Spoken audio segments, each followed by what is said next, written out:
Respected teacher, dear students, colleagues, assalamu alaikum. I'm very much sorry যে আমি আসলে cardiac arrest is a important topic.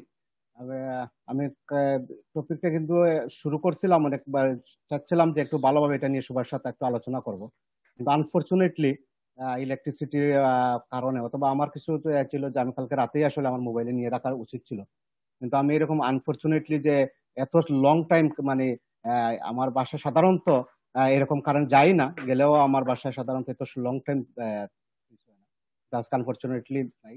তারপরে আমি ক্লাসটা মিস করতে চাই না, আমি আলোচনা শুরু করতে চাই কার্ডিয়াক অ্যারেস্ট দিয়ে। আপনারা পার্টিসিপেট করবেন, আর যখন ইলেকট্রিসিটি আসবে সাথে সাথে আমি স্লাইড শোতে চলে যাব। আসলে কার্ডিয়াক অ্যারেস্ট হচ্ছে কি, আমাদের যারা আমরা কার্ডিওলজিতে কাজ করি তাদের জন্য, সব ডিসিপ্লিনের জন্য কার্ডিয়াক অ্যারেস্ট ডায়াগনোসিস করা, কার্ডিয়াক অ্যারেস্ট সম্বন্ধে নলেজ থাকাটা খুবই ইম্পর্টেন্ট। কিন্তু আমাদের যারা আমরা কার্ডিওলজিতে কাজ করি, বিশেষ করে আমরা যারা ওয়ার্ডে কাজ করি, তাদের জন্য কার্ডিয়াক অ্যারেস্টটা অত্যন্ত ইম্পর্টেন্ট, এই কারণে যে আপনি অহরহ কিন্তু আমাদের ওয়ার্ডে কিন্তু কার্ডিয়াক অ্যারেস্ট হচ্ছে। কিন্তু আনফরচুনেটলি আমি সেদিন একটা ডাটা দেখলাম যে আমরা যারা বিজি শিশুতে কাজ করি, বিজি ওয়ার্ডে কাজ করি কার্ডিওলজিতে, তাদের অনেক সময় দেখা যায় যে আনরিকগনাইজড অনেক কার্ডিয়াক অ্যারেস্ট কিন্তু আমাদের চোখের সামনে ওয়ার্ডে হয়ে যাচ্ছে, সেটাও আমরা জানি না। আমরা তখন পেশেন্ট গিয়ে আমরা ডেড ডিক্লেয়ার করি, কিন্তু হয়তো এমআইয়ের পেশেন্ট, কার্ডিয়াক অ্যারেস্ট হয়ে পেশেন্ট, কিন্তু যদি সময় মতো আমরা অ্যাটেন্ড করতে পারতাম অথবা সময় মতো আমরা রিকগনাইজ করতে পারতাম, তাহলে হয়তো আমাদের তাইলে পেশেন্ট হয়তো সার্ভাইভ করানো যেত। যেহেতু আমরা অ্যাডভান্স লেভেলে আছি, টারশিয়ারি লেভেলে, সেখানে আমাদের ডিফিব্রিলেটর আছে, আমাদের আমাদের ভেন্টিলেট করার মতো ফেসিলিটি আছে, সেক্ষেত্রে হয়তো সার্ভাইভাল রেটটা হয়তো আর একটু বাড়তো। কিন্তু আমরা হয়তো অনেক সময় আমরা এত বিজি ওয়ার্ড যে হয়তো আমাদের দেখা গেল যে পিছনের ব্লকে একটা পেশেন্টের কার্ডিয়াক অ্যারেস্ট হয়েছে, কিন্তু সামনের ব্লকে আমাদের চিকিৎসকরা আছেন। আমরা অনেক সময় রোগীর পার্টিও বুঝতে পারে না যে কি হচ্ছে বিষয়টা, আর আমরা যখন গিয়ে অ্যাটেন্ড করি তখন হয়তো আমাদের কিছু করার থাকে না। তাই কার্ডিয়াক অ্যারেস্ট রিকগনিশন এবং ডায়াগনোসিস, ট্রিটমেন্ট, এই বিষয়ে আমাদের কার্ডিওলজির আমাদের সবার টুকটাক ধারণা অবশ্যই থাকা উচিত, কারণ আমরাই এটা সবচেয়ে বেশি ফেস করি। আসলে কার্ডিয়াক অ্যারেস্টটা হচ্ছে কি, কার্ডিয়াক অ্যারেস্ট যদি বাই ডেফিনেশন হচ্ছে, cardiac arrest is cessation of normal circulation of blood due to failure of the heart to contact effectively. সেটা হচ্ছে কি কার্ডিয়াক অ্যারেস্টের ডেফিনেশন। কার্ডিয়াক অ্যারেস্ট আমরা যদি ক্লাসিফিকেশন করি, তা হচ্ছে ব্রডলি, তা হচ্ছে দুইভাবে আমরা কার্ডিয়াক অ্যারেস্ট ক্লাসিফাইড করতে পারি। সেটা হচ্ছে কি, শকেবল যদি রিদম থাকে তাহলে সেটা হচ্ছে কি এক ধরনের কার্ডিয়াক অ্যারেস্ট, আর যদি নন শকেবল রিদম থাকে, যেমন শকেবল রিদম আমরা দুইটা, একটা হচ্ছে কি ভেন্ট্রিকুলার ফিব্রিলেশন, আরেকটা হচ্ছে পালসলেস ভেন্ট্রিকুলার টেকিকার্ডিয়া। নন শকেবল হচ্ছে কি অ্যাসিস্টুল, এন্ড আরেকটা হচ্ছে পালসলেস ইলেকট্রিক্যাল অ্যাক্টিভিটি, সেটা হচ্ছে নন শকেবল। এই দুইটা জিনিস আমাদের মাথায় রাখতে হবে, কারণ এই দুইটার উপরে ডিপেন্ড করে আমার পরবর্তী ট্রিটমেন্ট প্রটোকল কি হবে, সেটা নির্ভর করবে এই দুইটি রিদম রিকগনাইজের উপরে। সাধারণত কার্ডিয়াক অ্যারেস্ট দুইভাবে হইতে পারে, এটা হচ্ছে কি কার্ডিয়াক হইতে পারে, নন কার্ডিয়াক কজের কারণে কার্ডিয়াক অ্যারেস্ট হইতে পারে। তাহলে নন কার্ডিয়াক কারণে যেসব কার্ডিয়াক অ্যারেস্ট হয় তার ম্যাক্সিমাম হচ্ছে হাইপোক্সিয়ার কারণে, ম্যাক্সিমাম কজই হচ্ছে হাইপোক্সিয়ার কারণে হয়। কিন্তু কার্ডিয়াক যেগুলা কারণে হয় সেটা হচ্ছে গিয়ে প্রাইমারি লিশন হচ্ছে গিয়ে কার্ডিয়াক মাসুলে অথবা কার্ডিয়াক লিশন, আর এক্সট্রা কার্ডিয়াক হচ্ছে অন্যান্য কজগুলো আছে, আমি কজগুলো লেটার বলছি, কিন্তু প্রাইমারি জিনিস হচ্ছে এক্সট্রা কার্ডিয়াক বা নন কার্ডিয়াক কজের হচ্ছে যে হাইপোক্সিয়া।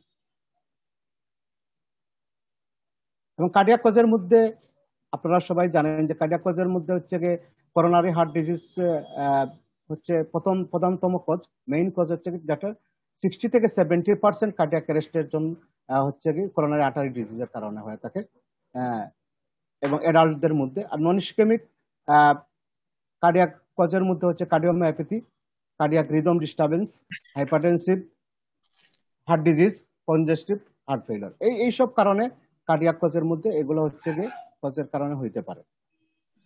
নন কার্ডিয়াক কজের মধ্যে হচ্ছে পুরো কার্ডিয়াক অ্যারেস্টের 30 থেকে 35% কজ হচ্ছে গিয়ে নন কার্ডিয়াক কজ। তার মধ্যে হচ্ছে প্রধানতম কজ হচ্ছে গিয়ে ট্রমা, নন ট্রমা রিলেটেড ব্লিডিং, যেমন গ্যাস্ট্রোইনাল ব্লিডিং হইতে পারে, অটিক রাপচার হইতে পারে, ইন্টারকার্নিয়াল হেমোরেজ হইতে পারে, মেডিকেশনের মধ্যে ওভারডোজ হইতে মেডিকেশন, বিভিন্ন ধরনের মেডিকেশন আছে, সেই মেডিকেশন নিয়ে হইতে পারে। ড্রোনিং, এই যে আমাদের বন্যার সময়ে যে পেশেন্ট গুলা বিশেষ করে মানে পেডিয়াট্রিক গ্রুপ পেশেন্ট ড্রোনিং হয়, সেগুলো হচ্ছে গিয়ে পানি বন্যার সময়, এগুলো হচ্ছে গিয়ে কার্ডিয়াক নন কার্ডিয়াক কজের অন্যতম কার্ডিয়াক অ্যারেস্টের কজ। আরেকটা হচ্ছে কি pulmonary embolism, it's a major cause for cardiac arrest.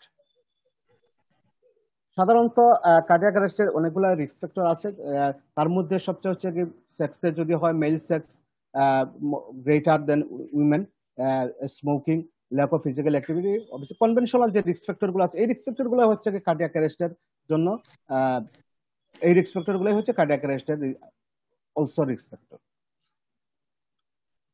তবে আমরা যখন কার্ডিয়াক অ্যারেস্ট এবং ওয়ার্ডে, আমরা তো সাধারণত ফিল্ড লেভেলে তো আর আমাদের কার্ডিয়াক অ্যারেস্ট আমাদের দেশে ওইরকম ফেসিলিটি নেই, আমাদের ওই সুযোগও নেই, কিন্তু আমরা টারশিয়ারি লেভেল অথবা আমাদের ওয়ার্ড লেভেলে হাসপাতাল লেভেলেই আমরা ম্যানেজ করি।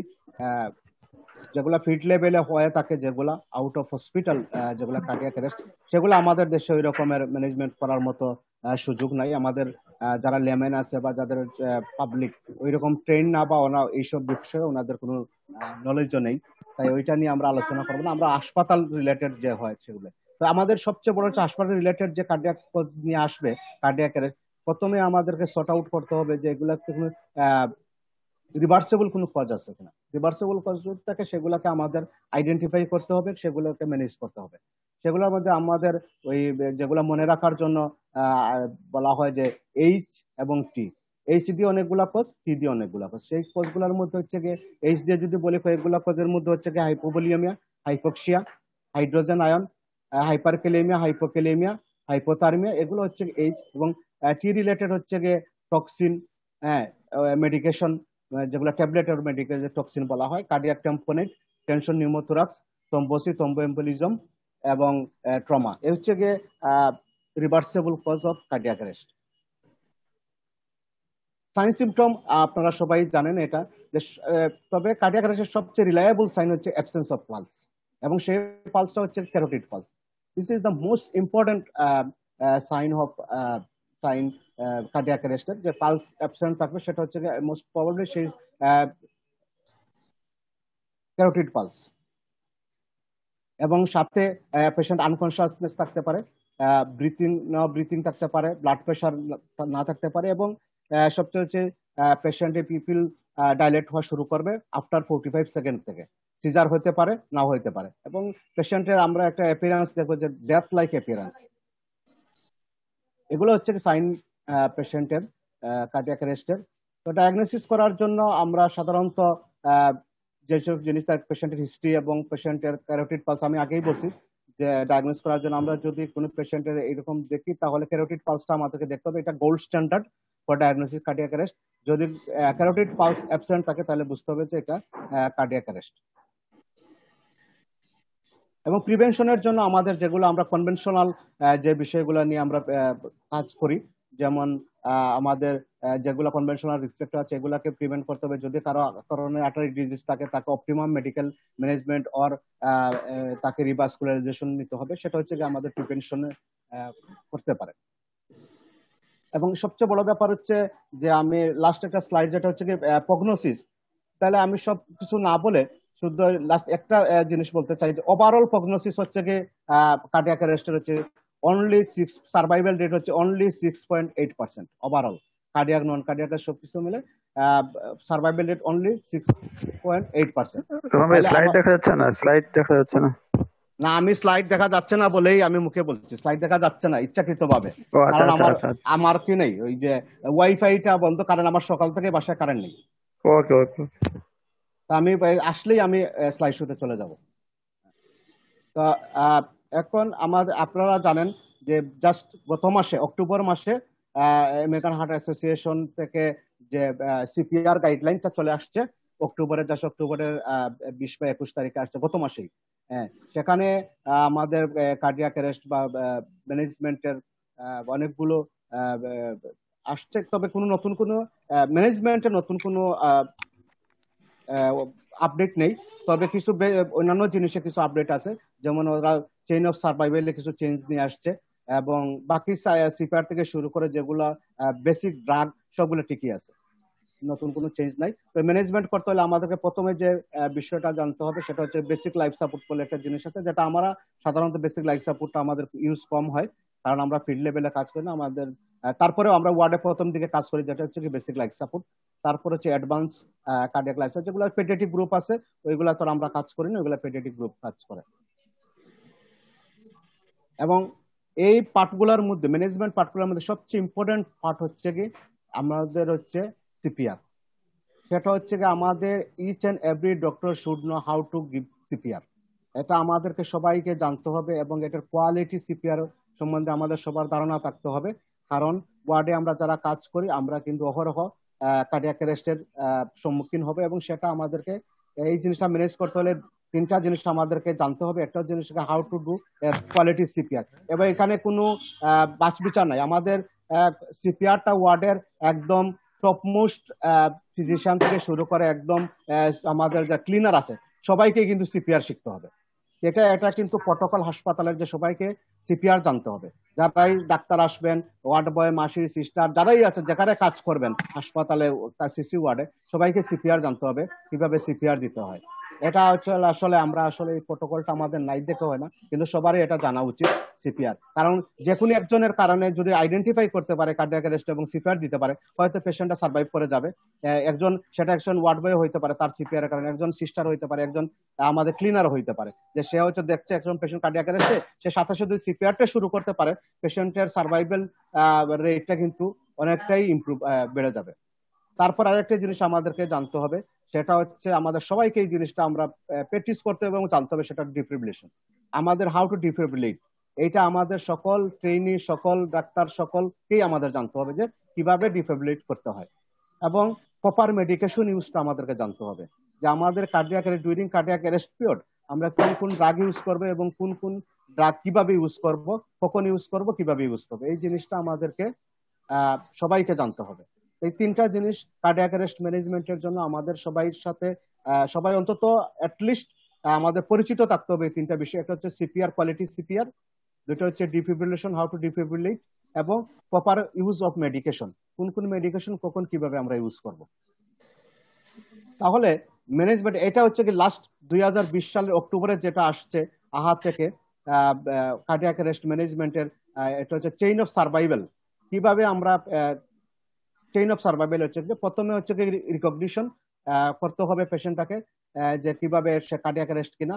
তারপর আমাদের যে ইমার্জেন্সি সিস্টেম আছে সিস্টেমটাকে ডেভেলপ করতে হবে। তারপরে 3 নম্বর হচ্ছে হাই কোয়ালিটি সিপিআর। তারপরে 4 নম্বর চেইন অফ সার্ভাইভালে বলছে তারা ডিফিব্রিলেশন। 5 নম্বর চেইন অফ সার্ভাইভালে বলছে পোস্ট কার্ডিয়াক অ্যারেস্ট কেয়ার। এবং নতুন যেটা তারা অ্যাড করছে চেইন অফ সার্ভাইভালে, সেটা হচ্ছে রিকভারি। রিকভারি পিরিয়ডটা আপ টু 1 ইয়ার পর্যন্ত আমরা রিকভারি পিরিয়ডটা চলবে, এবং সেটা ম্যানেজ করার জন্য নতুন ভাবে এটা এই গাইডলাইনে নতুন আসছে এটাই রিকভারি। রিকভারি নামে চেইন অফ সার্ভাইভাল আগে ছিল 5টা, এখন 6টা করছে ওরা চেইন অফ সার্ভাইভালে। সেটা হচ্ছে লাস্টটা হচ্ছে রিকভারি। আসলে আমাদের প্রথমে যে কাজটা ম্যানেজমেন্টের জন্য প্রথমে যে জিনিসটা আমাদের জানতে হবে সেটা হচ্ছে আমাদের রিদমটা চিনতে হবে। কারণ রিদম চিনতে না পারলে আমরা কোনটা শকেবল কোনটা নন শকেবল রিদম সেটা জানা যাবে না। তো প্রথম যে দুইটা জিনিসকে আমাদের অবশ্যই আইডেন্টিফাই করা জানতে হবে, সেটা হচ্ছে একটা বিটি, পালসলেস বিটি, আর একটা হচ্ছে বিএফ, ভেন্ট্রিকুলার ফিব্রিলেশন। এই দুইটা জিনিস আমাদেরকে দুইটা রিদম আইডেন্টিফাই করা জানতে হবে। কারণ এই দুইটা রিদম আইডেন্টিফাই করতে পারলেই আমরা কিন্তু অ্যাডভান্স লেভেলের ট্রিটমেন্ট দিতে পারবো, আমরা ডিফিব্রিলেট করতে পারবো কেউ। এবং আর দুইটা রিদম হচ্ছে, একটা হচ্ছে পালসলেস ইলেকট্রিক্যাল অ্যাক্টিভিটি, এটা আমাদেরকে রিদমটা আইডেন্টিফাই করা জানতে হবে। এবং এটা তো আর আপনারা সবাই পারবেন, যেটা হচ্ছে গিয়ে অ্যাসিস্টুল, মোটামুটি সবাই পারবেন যে এখানে কোনো রিদম আইডেন্টিফাই কোনো কিছু নাই, একটা দাগ দেখলেই বোঝা যাবে যে এটাই হচ্ছে গিয়ে অ্যাসিস্টুল। তো আমাদের এই 4টা জিনিস আমাদেরকে জানতে হবে। একটা হচ্ছে ventricular tachycardia, ventricular fibrillation, pulseless electrical activity and asystole. এই 4টা জিনিস জানলেই আমরা আমাদের ট্রিটমেন্ট প্রটোকলটা আমরা সাজিয়ে নিতে পারবো। তাহলে আমরা যদি আমরা প্রথমে যদি পেশেন্টকে আমরা স্টার্ট করব সিপিআর, হাই কোয়ালিটি সিপিআর বলতে আমরা আসলে কি বুঝি। প্রথমে আমি বলে নেই সিপিআর কাদের সবাইকেই সিপিআর শুরু করতে হবে। আইদার ইট ইজ শকেবল রিদম হোক আর নন শকেবল রিদম হোক, দুটা গ্রুপকেই কিন্তু প্রথমে সিপিআরটা শুরু করতে হবে। সিপিআর শুরু করার পরে আমরা রিদম অ্যানালাইজ করব। যদি সেটা শকেবল রিদম হয় তাইলে আমরা ডিফিব্রিলেটর ইউজ করব। যদি শকেবল রিদম না হয়, পালসলেস ইলেকট্রিক্যাল অ্যাক্টিভিটি হয়, তাহলে সাথে সাথে আমরা ড্রাগ ইউজ করবো, এপিনেফ্রিন ইউজ করব এবং এই প্রোটোকলে আমরা যাব। তাহলে যদি পালসলেস বিটি অর বিএফ হয়, আমরা শক দিব সাথে সাথে। যদি এই রিদম শকেবল রিদম না হয়, তাহলে আমরা ড্রাগ ইউজ করব এবং ড্রাগ অনুযায়ী পরপর 2 মিনিট পরপর আমরা কিন্তু সবাই সিপিআর দুই গ্রুপই পাবে, দুই গ্রুপই সিপিআর পাবে এবং ড্রাগ পাবে প্রথমে অ্যাসিস্টুল গ্রুপটা, আর ডিফিব্রিলেশন পাবে বিটি বিএফ গ্রুপটা। এই অনুযায়ী প্রোটোকল অনুযায়ী আমরা পরপর সাজাবো এবং পরপর যাব। হাই কোয়ালিটি সিপিআর বলতে আমরা আসলে কি বুঝি, যে আমরা প্রতি মিনিটে 100 থেকে 120 মানে কম্প্রেশন দিব এবং সেটা ডেপথ হবে 2 ইঞ্চি 5 সেন্টিমিটারের মতো, এবং সেটা জন্য এবং ইন্টারভেলের সময় থাকবে যথেষ্ট পরিমাণ, যতটুকু সময়ে আমরা চেষ্টা তার ডিকম্প্রেস হয়, অর্থাৎ রিকয়েল হইতে পারে, যাতে এই সময়টুকু আমরা দিব। তাহলে রেট হবে 100 থেকে 120 এবং ডেপথ হবে 2 ইঞ্চি আর 5 সেন্টিমিটার। এবং ভেন্টিলেশন আমাদের কাছে খুব বেশি ইম্পর্টেন্ট না। বারবার ওরা যেটা বলতে চাচ্ছে যে ভেন্টিলেশন নিয়ে আমাদেরকে ব্রিথিং নিয়ে এত বেশি কনসার্ন হওয়ার দরকার নাই, কারণ কম্প্রেশনটা হচ্ছে সবচেয়ে বেশি ইম্পর্টেন্ট। কারণ তাকে প্রথমে তার ব্রেইন এবং তার হার্ট, এই দুইটাকে আগে আমাদের কি করতে হবে, সার্ভাইভ করাতে হবে, তারপর আমরা ব্রিথিং যাব। ব্রিথিং হচ্ছে কি, আপনি 30টা কম্প্রেশনের পরে আপনি একটা ব্রিথিং দিতে পারেন, 30 to 2, অর্থাৎ 30টা কম্প্রেশন দিবেন, 2টা ব্রিথিং দিবেন। সেটা আপনি আপনি আম্বু বেগের, আমরা সাধারণত আম্বু বেগের মাধ্যমে দিয়ে থাকি। আম্বু বেগের মাধ্যমে যদি পেশেন্ট ভেন্টিলেট করা থাকে তাহলে ভেন্টিলেশনের মাধ্যমে দিবেন, মানে এন্ডোটেকাল টিউবের মাধ্যমে দিবেন। সেটা হচ্ছে কি আপনি যে পজিশনে আপনি দিচ্ছেন সেটা, এবং মিনিটে 10টার বেশি ব্রিথিং দেওয়ার কোনো প্রয়োজন নেই। তাহলে আমাদের যে আগে যে সিপিআর এর যে ছিল এবিসি, ওইটা তো আপনারা সবাই জানেন, এটা অনেক আগেই চেঞ্জ হয়ে গেছে। সেটা এবিসিটা সিএবি হয়ে গেছে, কারণ আমাদের প্রথমে হচ্ছে গিয়ে সি মানে হচ্ছে গিয়ে চেস্ট কম্প্রেশন, এবং এটাই হচ্ছে কি সবচেয়ে সার্ভাইভেল। যত তাড়াতাড়ি সিপিআর শুরু করা যায় এবং কোয়ালিটি সিপিআর শুরু করা যায়, তত বেশি সার্ভাইভেল বেনিফিট পেশেন্টের। এবং ব্রিথিং আমরা তো আগেই বললাম যে কিভাবে দিতে হবে, এবং সেটা হচ্ছে আমরা কেন আসলে সিপিআরটা আমাদের জন্য কি ইম্পর্টেন্ট কেন, সেটা হচ্ছে আমরা অবজেক্টিভ হচ্ছে টিস্যু ডেথটাকে আমরা ডিলে করতে চাই সিপিআর এর মাধ্যমে। এবং এটা হচ্ছে কি সবচেয়ে ভাইটাল মানে সময়, যেটাকে সিপিআর যদি আমরা কন্টিনিউ করতে পারি এবং কোয়ালিটি সিপিআর দিতে পারি, তাহলে সার্ভাইভেল বেনিফিট থাকবে। আর যদি কোয়ালিটি সিপিআর না দিতে পারি, তার সার্ভাইভেল বেনিফিট কিন্তু হওয়ার সম্ভাবনা খুবই কম। এবং এটা আপনারা সবাই জানেন প্যাথোফিজিওলজিটা কিভাবে এটা কাজ করে। হ্যাঁ, যখন আপনার কার্ডিয়াক অ্যারেস্ট হয়, তখন ব্রেইন এবং হার্ট মাসলে অক্সিজেন পাচ্ছে না, এবং ব্রেইন সাস্টেন ড্যামেজ শুরু হয় 4 মিনিট থেকে, এবং 7 মিনিটের পর থেকে কিন্তু তার ইরিভার্সিবল ড্যামেজ শুরু হয়। আফটার 12 আওয়ার্স এর পরে কিন্তু বডি কিন্তু সব সেলগুলাই কিন্তু মারা যায়। তাহলে যদি আমরা এই সময়টাতে যদি আমরা সিপিআর দেওয়া শুরু করতে পারি, তাহলে ব্লাডটা ফোর্সফুলি আমরা ব্লাডটাকে চাই ব্রেইন এবং হার্টে দিতে, তাহলে আপনাকে ডিলে করতে পারবো, আমরা তার টিস্যু ডেথটাকে ডিলে করতে পারবো যতক্ষণ না পর্যন্ত আমরা সিপিআর কন্টিনিউ করব। সেটা হচ্ছে কি, আমরা অনেকগুলো মেথডে সিপিআর দেওয়া যায়, এটা হচ্ছে কি স্ট্যান্ডার্ড মেথড। সেটা হচ্ছে কি আপনি সিপিআরও দিবেন এবং ব্রিথিং দিবেন, এটাকে বলে স্ট্যান্ডার্ড। কিন্তু আপনি যদি ব্রিথিং এর ব্যবস্থা নাও থাকে, আপনি ব্রিথিং যদি নাও দিতে পারেন, শুধু অনলি কম্প্রেশন দিয়েও আপনি কিন্তু শুধু কম্প্রেশন দিবেন, শুধু সিপিআর দিলেও হবে, তাইলেও পেশেন্টের সার্ভাইভেল বেনিফিট হবে। সেই জন্য আমরা চাই যে সিপিআরটা হচ্ছে কি আমাদের সবার এটা মাথায় রাখতে হবে যে আমরা সিপিআর দিব, সিপিআর দিব, সিপিআর দিব, ব্রিথিং দিব, কিন্তু আমরা সিপিআর হচ্ছে ইম্পর্টেন্ট সবচেয়ে। এবং সেক্ষেত্রে প্রেগনেন্সির ক্ষেত্রেও আপনারা কিন্তু সিপিআরটা আমাদের কন্টিনিউ করতে হবে। এবং যেহেতু প্রেগনেন্ট লেডিদের যেহেতু মানে ইউটেরাসের কারণে ভেনাস রিটার্নটা কি হয়, তার কারণে ইউটেরাসটাকে আমরা যে কোনো একটা লেটারাল আছে লেফট সাইডে আমরা একটু শিফট করে তারপরে আমরা সিপিআরটা দিব, যাতে ভেনাস রিটার্নটা ভালো হয়। না হলে ওই গ্র্যাভিটি ইউটেরাসের কারণে ভেনাস রিটার্নটা কিন্তু হ্যাম্পার্ড হয়। সেটা আমাদের যদি প্রেগনেন্ট লেডি হয় তাহলে সেটা আমাদের মাথায় রাখতে হবে। এবং আমরা যখন ডিফিব্রিলেট করি পেশেন্টকে, তখন দুই ধরনের ডিফিব্রিলেশন আছে, যেটা আমাদের দেশে নাই। যেটা হচ্ছে কি অটোমেটেড এক্সটার্নাল ডিফিব্রিলেটর, যেগুলা আপনারা দেখবেন যারা আপনারা বাইরে যান, বিভিন্ন এয়ারপোর্ট অথবা যেগুলো বিজি এরিয়া, টার্মিনাল অথবা রেল স্টেশন, এগুলাতে দেখবেন ঝুলানো থাকে। কিছু কিছু জায়গা আছে দেখবেন এখানে অটোমেটেড এক্সটার্নাল ডিফিব্রিলেটর কিন্তু ঝুলানো থাকে। ওদের কিছু প্রত্যেকটা ক্রাউড এরিয়াতে ওদের কিছু মানুষ থাকে ট্রেন, অথবা ওদের লেমেনদের মধ্যেও কিছু অনেক মানুষ ট্রেন থাকে যারা অটোমেটেড ডিফিব্রিলেটর ইউজ করতে পারে এবং তারা সিপিআর দিতে পারে, কোয়ালিটি সিপিআর দিতে পারে। তো আমাদের দেশে তো এই সিস্টেম নাই অটোমেটেড ডিফিব্রিলেটর। সেখানে বাইরের দেশগুলাতে এগুলা বিভিন্ন জায়গায় বিজি ক্রাউড এরিয়াতে, স্টেডিয়ামে, ওদের বিভিন্ন জায়গাতে ওই অটোমেটেড ডিফিব্রিলেটর গুলা ঝুলানো থাকে।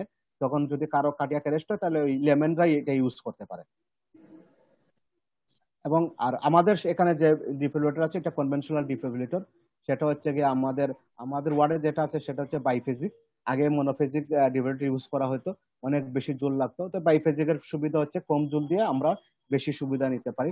বাইফেজিক ডিফিব্রিলেটর, আমরা বাইফেজিক ডিফিব্রিলেটর গুলাকে রিকমেন্ডেড, এগুলাই আমরা ইউজ করি ডিফিব্রিলেটর গুলো। তো সবাইকে আমাদের আসলে ডিফিব্রিলেটর মুড, ডিফিব্রিলেটরের জুল সিলেকশন, পাওয়ার সিলেকশন থেকে শুরু করে এই বিষয়গুলো আমাদের, আমরা করি আর নাই করি, আমাদের সব ডাক্তারদের, যারা আমরা কার্ডিওলজিস্ট, যারা বিশেষ করে যারা আমরা ট্রেনিং, আমাদের এই দুইটা ডিভাইসের আসলে আমাদের সবকিছু জানতে হবে। যেমন আপনি ওয়ার্ডে আছেন, আপনার হয়তো যে ডিফিব্রিলেট করবে সে নাই, কিন্তু আপনি যেহেতু এটা বলতে পারবেন না একজন এমডি স্টুডেন্ট অথবা একজন কার্ডিওলজিস্ট হিসাবে যে আমি ডিফিব করতে পারি না, সেটা কিন্তু আসলে ঠিক হবে না আমাদের জন্য। তবে ডিফিব্রিলেটরের ব্যাপারে আপনাদের সবারই কিন্তু কিছু কিছু ধারণা থাকতে হবে। হ্যাঁ, সেই ক্ষেত্রে অনেকগুলো অপশন আছে। এমনকি ডিফিব্রিলেটর দিয়ে কিন্তু আমরা যখন আমাদের ইন্টারভেনাস টিপিএম করার সুযোগ থাকে না, আমরা কিন্তু এই ডিফিব্রিলেটর দিয়েও কিন্তু আমরা কিউটেনাস পারকুটেনাস কিন্তু পেসিং করতে পারি। সেই মোডগুলো কিন্তু ডিফিব্রিলেটরে আছে। আপনারা যারা ওয়ার্ডে কাজ করেন, আপনারা ডিফিব্রিলেটর এই মোডগুলো, আপনার যদি পেড থাকে আমাদের কাছে, হয়তো আপনি পেড চাইলে তো কিনতে পারেন, কিনে আপনি চাইলেও কিন্তু ওয়ার্ডের মধ্যে ডিফিব্রিলেটর দিয়ে কিন্তু আপনি কিন্তু পেসিং করতে পারেন। একটা পেশেন্টকে রাতে কিন্তু আপনি সেভ করে ফেলতে পারেন। যেখানে আপনার হয়তো ইন্টারভেনাস লাগবে, ডিফিব্রিলেটর লাগবে, টেম্পোরারি পেসমেকার লাগবে, সেখানে আপনি যদি ডিফিব্রিলেটর দিয়ে এবং পেড দিয়ে যদি পেসিং করে দিতে পারেন, তাহলে হয়তো পেশেন্টটা সেভ হয়ে যাবে। তবে আমরা করতে পারি আর না পারি, কিন্তু আমাদের এই জিনিসগুলো আমাদের জানা থাকা ভালো, এবং বিভিন্ন সময়ে আপনি হয়তো এগুলা কাজে লাগতে পারে আপনার। এবং আপনারা দুইটা জিনিস আমাদেরকে জানতে হবে ডিফিব্রিলেটর ক্ষেত্রে। একটা কার্ডিওভার্সন এবং ডিফিব্রিলেশন, দুইটা ডিফারেন্ট জিনিস।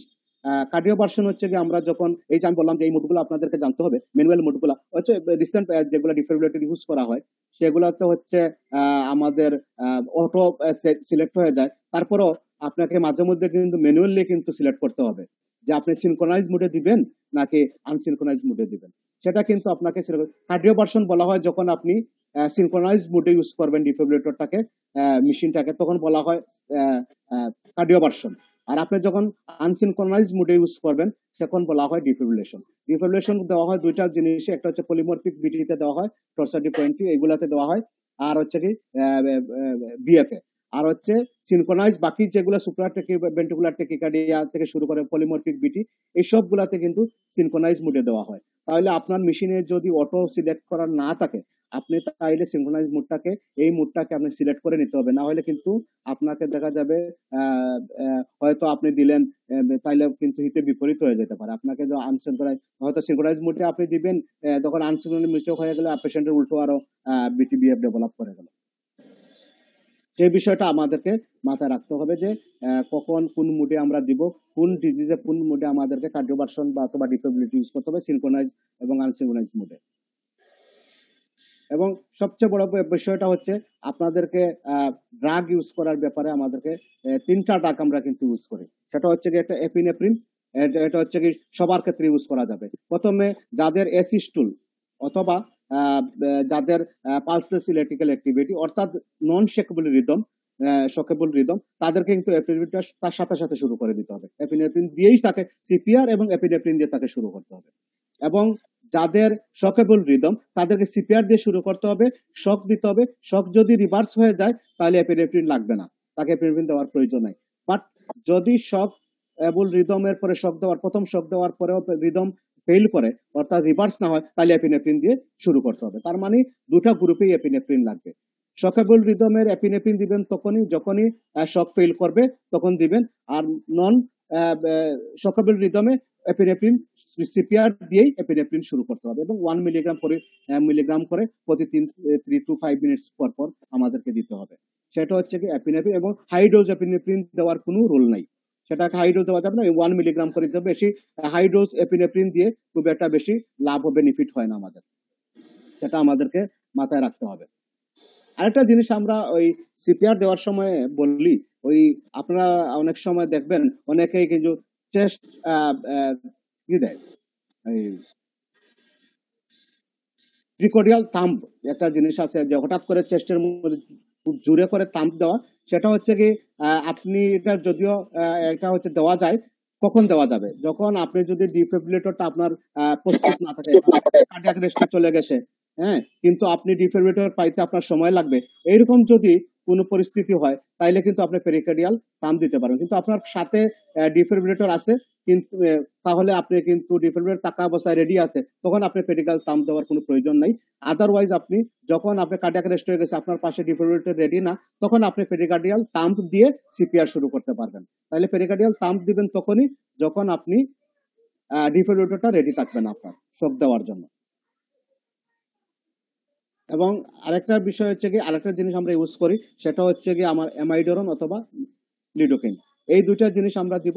যদি কাদের দিব, তাদেরকে দিব যাদের শক, আমরা ডিসি শক দিলাম, শক দেওয়ার পরেও পেশেন্টের রিদম কনভার্ট হলো না, তাদেরকে আমরা অ্যামাইডরন শুরু করতে পারি অথবা লিডোকেইন শুরু করতে পারি। এই দুইটা ড্রাগ আমরা ইউজ করতে পারি। তাহলে আমরা তিনটা ড্রাগ ইউজ করব।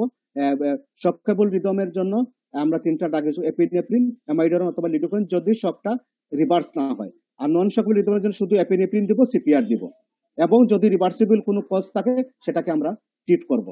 আচ্ছা, আর একটা জিনিস হলো গিয়ে, আমরা অনেক সময় ম্যাগনেসিয়াম ইউজ করি। আপনাদের মাথায় রাখতে হবে, magnesium not for all patient. আমরা কিন্তু সকল পেশেন্টকে অনেকেই কার্ডিয়াক অ্যারেস্ট হলেই দেখা গেছে, অথবা বিটিবিএফ হইলেই কিন্তু আমরা অনেকেই কিন্তু শক রিদম না হইলে আমরা বারবার কি দিয়ে দিই। শুধুমাত্র ম্যাগনেসিয়াম ইউজ করা হবে টর্সার ডি20 যদি তার লং কিউটি ইন্টারভেল থাকে, সেক্ষেত্রে শুধুমাত্র ইন্ডিকেটেড ম্যাগনেসিয়াম সালফেট, আদারওয়াইজ অন্য বিটিবিএফ এ ম্যাগনেসিয়াম সালফেট ইন্ডিকেটেড না। তাহলে লং কিউটি ইন্টারভেল যাদের থাকবে শুধু তাদের ক্ষেত্রেই আমরা ম্যাগনেসিয়াম সালফেট দিব, আদারওয়াইজ আমরা ম্যাগনেসিয়াম সালফেটে আমরা দিব না, কারণ অন্যান্য ক্ষেত্রে ম্যাগনেসিয়াম সালফেটের খুব একটা কোনো রুল নেই। হ্যাঁ, এবং আরেকটা জিনিস আপনাদেরকে, এটা হচ্ছে জিনিস এবং এয়ারওয়ে ম্যানেজমেন্ট আপনারা জানেন সবাই, আমরা হেল্থ টিল্ট করে চেন লিফট করে আমরা আমাদের ওই এয়ারওয়েটা ক্লিয়ার রাখি, এবং আমরা অ্যাডভান্স লেভেলে আমরা অনেক সময় আমরা যেগুলো ইউজ করি, হ্যাঁ, আমরা এন্ডোটাকাল টিউবওয়েল দিতে পারি, আমরা মাউথ কেক ইউজ করতে পারি। এভাবে আমরা আমাদের এয়ারওয়েটা আমরা মেনটেন করব। এবং ব্রিথিং তো আমরা যদি হয় আম্বুবের দিয়ে দিই, না হয় আমরা তো ভেন্টিলেশনে দিব পেশেন্টটাকে। সেটা হচ্ছে কি, আরেকটা জিনিস আমাদেরকে অনেক জিনিস নিয়ে আমরা কিন্তু এই দুইটা জিনিস আমাদের মাথায় রাখতে হবে। একটা হচ্ছে কি, আমরা ম্যাগনেসিয়াম সালফেটটা এটা আমরা ইউজ করব কোন সময়, এটা আমরা অনেক সময় আমরা ম্যাগনেসিয়াম সালফেট সব ইউজ করি, কিন্তু আদারওয়াইজ লং কিউটি ইন্টারভেল যদি না থাকে, তাহলে আমাদেরকে লিডোকেইন, অ্যামাইডরন এই ওষুধগুলা শুরু মানে চুজ করতে হবে অন্যান্য বিটিবিএফ এর ক্ষেত্রে। যেমন এটা ইসকেমিক কারণে পেশেন্ট, ক্লিয়ার কাট ইসকেমিক কারণে পেশেন্টের বিটিবিএফ হচ্ছে, সেখানে ম্যাগনেসিয়ামের কোনো রুল নেই। সেখানে আপনি শক দিবেন, শকে যদি না হয় লিডোকেইন দিবেন, লিডোকেইন না হলে অ্যামাইডরন দিবেন, অ্যামাইডরন যদি না হয় তাহলে লিডোকেইন দিবেন। এই হচ্ছে কি প্রোটোকল, সেখানে ম্যাগনেসিয়ামের কোনো রুল নাই। আপনি নোন একটা পেশেন্ট লং কিউটি ইন্টারভেলের কারণে টর্সার ডি20, যেমন তার ড্রাগ টক্সিসিটির কারণে, অথবা তার নোন কনজেনিটাল চ্যানেলোপ্যাথি আছে, তার লং কিউটি ইন্টারভেল আছে, সেক্ষেত্রে আপনি কিন্তু অবশ্যই আপনি ম্যাগনেসিয়াম ইউজ করতে পারেন। এই বিষয়গুলো আমাদের মাথায় রাখতে হবে। এবং একটা জিনিস এবার এই 2020-এর যে সিপিআর গাইডলাইনে তারা তিনটা জিনিস একটা মানে অ্যাড করছে। একটা হচ্ছে কি ওপিয়েড ওভারডোজ, এটা আমাদের দেশে অত ওপিয়েড ওভারডোজ আমাদের দেশে এতগুলো নাই, এই জন্য আমরা এটা নিয়ে করি না। কিন্তু এই যেখানে স্যার দেখাচ্ছেন ওই যে চেইন অফ সার্ভাইভাল, ওইখানে 4টা চেইন অফ সার্ভাইভাল, কিন্তু এবারে হয়েছে 6টা চেইন অফ সার্ভাইভাল হয়ে গেছে।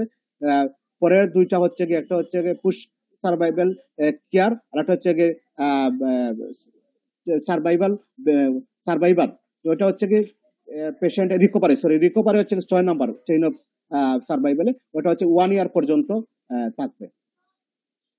এবং একটা জিনিস ওরা কিন্তু এবার একটা আমরা আপনারাও কিন্তু দেখবেন প্রেগনেন্সিতে কার্ডিয়াক অ্যারেস্ট আমরা কিভাবে ম্যানেজ করব, এই জিনিসটা কিন্তু আমাদের রাখতে হবে মাথায়, যে প্রেগনেন্ট মহিলাদের কিভাবে প্রটোকলটা কি। আমি একটু বলে নেই, এখানে মনে হয় আমাদের গাইনির প্রটোকল যারা আছেন তারা কিন্তু আছেন, তবে সবকিছু স্ট্যান্ডার্ড। একজন প্রেগনেন্ট মহিলা যদি কার্ডিয়াক অ্যারেস্ট নিয়ে আসেন, উনাকেও হাই সিপিআর কোয়ালিটি সিপিআর শুরু করতে হবে, তাকে ডিফিব্রিলেটর দেওয়া যাবে, অল অ্যাডভান্স কার্ডিয়াক মানে যে লাইফ সাপোর্ট সবগুলো ব্যবহার করা যাবে। উনাদের ক্ষেত্রে দুইটা জিনিস আমাদের মাথায় রাখতে হবে। একটা হচ্ছে গিয়ে তাদের কনসিডার এটিওলজিটাকে কার্ডিয়াক অ্যারেস্ট, এটা আমাদেরকে প্রথমে মাথায় রাখতে। 2 নম্বর দুইটা জিনিস আমাদেরকে মাথায় রাখতে হবে। একটা হচ্ছে পারফর্ম করতে, কারণ যেহেতু আমরা একই মাল্টিডিসিপ্লিনারি হাসপাতালে কাজ করি, আমাদের কার্ডিয়াক ওয়ার্ড থেকে গাইনি ওয়ার্ড থেকে আমাদের প্রেগনেন্ট কার্ডিয়াক অ্যারেস্টের অথবা এরকম পেশেন্ট কিন্তু আমাদের কাছে আসতে পারে, সেটা আমাদের কিন্তু নলেজে রাখতে হবে, অথবা ওদেরকে কাছে কলে গেলে সেটা আমাদের করতে হবে। দুইটা জিনিস, একটা হচ্ছে মেটার্নেল কিভাবে আমরা ইউজ করি। মেটার্নেল আমরা যেভাবে একজন সাধারণ মানুষকে আমরা ম্যানেজ করি কার্ডিয়াক অ্যারেস্ট, সেভাবেই আমাদেরকে ম্যানেজ করতে হবে। এবং যেটা জিনিস বলতে হবে, যদি কোনো কারণে পেশেন্টের স্পন্টিনিউয়াস যদি সার্কুলেশন না পেরে উইথিন 5 মিনিট, তাহলে কিন্তু আমরা পেরিমোটাম সিজারিয়ান সেকশন করতে হবে। তাহলে আমাদের এটা কিন্তু খুব ভাইটাল একটা জিনিস। যদি কোনো প্রেগনেন্ট লেডি যদি তার ডিউ লেবারের সময় হয় এবং সে যদি কার্ডিয়াক অ্যারেস্টে যায়, তাকে 5 মিনিটে কিন্তু সব ধরনের প্রসেস করে যদি তার স্পন্টিনিউয়াস যদি তার রেসপিরেশন সার্কুলেশন না আসে, তাকে পেরিপাটাম সিজারিয়ান সেকশন করতে হবে। সেটা কিন্তু আমাদের মাথায় রাখতে হবে এবং সবাইকে এই জিনিসটা বলতে হবে, উইথিন 5 মিনিটের ভিতরে আমাদেরকে পেরিপাটাম সিজারিয়ান সেকশন করে বাচ্চাটাকে সেভ করতে হবে। আরো কিছু অনেকগুলো জিনিস ছিল যেগুলো দেখানোর। আমি অত্যন্ত দুঃখিত যে আমি আসলে এখন পর্যন্ত ইলেকট্রিসিটিটা আসে না। আমি জানি না কেন, আজকে হয়তো সম্ভবত আমাদের ওই আন্ডারলাইং কাজ চলতেছে কিনা আমি জানি না, হয়তো এ কারণে এত দীর্ঘক্ষণ মানে সাধারণত ইলেকট্রিসিটি না থাকে না। আমার স্লাইড গুলো যেগুলো পড়ার মতো আমি পড়ে দিচ্ছি, দেখানোর গুলো আমি সবাইকে এই প্রেজেন্টেশনটা আমি দিয়ে দিব। হ্যাঁ, এখন আমি এখানেই আমি শেষ করতে চাচ্ছি। আমরা একটু আলোচনা করতে চাই কার্ডিয়াক অ্যারেস্ট, এরপরে আপনাদের ক্লাস আছে, আমরা ফিরে যাবো এখানে। আপনারা যদি কারো কোনো কোয়েশ্চন থাকে তাহলে আপনারা করতে পারেন। স্যার আসসালামু আলাইকুম স্যার। শওকত বলছিলাম স্যার। হ্যাঁ শওকত স্যার, মানে আমাকে যদি স্যার পরীক্ষা জিজ্ঞেস করে what is ALS what is BLS, মানে এটার ডেফিনেশনটা বা আমি অ্যানসারটা কিভাবে দিব স্যার? বেসিক লাইফ সাপোর্ট এবং advance life support. Basic life support হচ্ছে আপনাকে উইদাউট এনি ইনস্ট্রুমেন্ট, ঠিক আছে, আপনি উইদাউট এনি ইনস্ট্রুমেন্ট, অর্থাৎ আপনি অ্যাডভান্স কোন ইনস্ট্রুমেন্ট ছাড়া যে ম্যানেজমেন্ট করবেন কার্ডিয়াক অ্যারেস্টের, সেটা হচ্ছে বেসিক লাইফ সাপোর্ট। আর অ্যাডভান্স লাইফ সাপোর্ট হচ্ছে কি আপনি যখন আপনি বেসিক লাইফ সাপোর্ট, যখন আপনি লাইফ সেভিং এর জন্য ইনস্ট্রুমেন্ট ইউজ করবেন, অর্থাৎ ডিফিব্রিলেটর ইউজ করবেন, ভেন্টিলেটর ইউজ করবেন, এগুলো যখন ইউজ করবেন, দিস ইজ হচ্ছে কি অ্যাডভান্স লাইফ সাপোর্ট। আর আপনি যখন এই ইনস্ট্রুমেন্ট গুলো ছাড়া আপনি সিপিআর দিবেন, মাউথ টু মাউথ, এটা হচ্ছে বেসিক লাইফ সাপোর্ট। বিষয়টার দুইটার বেসিক পার্থক্য হচ্ছে আপনি কোন ইনস্ট্রুমেন্ট ইউজ করছেন কিনা না। যখনই আপনি অ্যাডভান্স ইনস্ট্রুমেন্ট ইউজ করবেন, ডিফিব ইউজ করবেন এবং আদার মানে ভেন্টিলেটর ইউজ করবেন অথবা এন্ডোটেকাল টিউব, তখনই হবে এটা অ্যাডভান্স। আর যখন আপনি এগুলো ইউজ করবেন না, সেটা হচ্ছে বেসিক লাইফ সাপোর্ট। এটাই হচ্ছে কি বেসিক কথা। স্যার এক্সটার্নাল অটোমেটেড ডিফিব্রিলেটর, এটা ইউজটা কি বিএলএস এ নাকি এএলএস এ? মানে আমি একটা জায়গায় কিন্তু এটা স্যার বিএলএস এ করতে পারবে, বিএলএস এ করতে পারে, এটা কিন্তু বিএলএস এর অংশ। জি স্যার, ওটাই বলি, এটা বিএলএস এর অংশ। Thank you sir. স্যার আরেকটা কোশ্চেন ছিল স্যার, এপিনেফ্রিন যেটা আমরা দিচ্ছি স্যার, এটা তো এভরি 3 to 5 মিনিট পর পর আমরা রিপিট করব, ম্যাক্সিমাম কতটুকু যাইতে পারবো, এরকম কি কোনো ইয়ে আছে স্যার? না, আছে। ওইটা হচ্ছে কি আপনার ডিপেন্ড করছে। মনে করেন আপনি একটা পেশেন্টের কার্ডিয়াক অ্যারেস্ট হলো, আপনি রিদমেবল শক, আপনি প্রথম শকে রিভার্স হয়ে গেল, আপনার অ্যাডভান্সের প্রয়োজন নাই, হ্যাঁ, আপনি এখানে থেমে গেলেন। আবার যদি আপনার নন শকেবল রিদম হয়, সেখানে যদি আপনি প্রথম সিপিআর দেওয়ার পরে পেশেন্টের সার্কুলেশন ফিরে আসে, আপনি একবার এপিনেফ্রিন দিলেন, তারপর কন্টিনিউ করার দরকার নাই। কিন্তু হ্যাঁ, কিন্তু যদি দেখা গেল না আমরা এইরকম, এই যে এই ড্রাইভার লাইনে যাও না, হ্যাঁ ডাইনে যাচ্ছে, দাঁড়াও। এরপরে হচ্ছে আপনি আপ টু আমাদের যে শকেবল যে রিদমের যে চার্টটা, সেই চার্টারটা আপনি দেখবেন আপ টু 5 টাইম পর্যন্ত আপনি দিতে পারবেন। 3 টাইম তো অবশ্যই দিবেন, 3 বার পর্যন্ত আমরা ইউজ করি, তো আমরা বলি 5 সার্কেল, মানে 5 সাইকেল আমরা ইউজ করি। 5 সাইকেল অর্থাৎ 5 বার আপনি ইউজ করতে পারবেন। Thank you sir.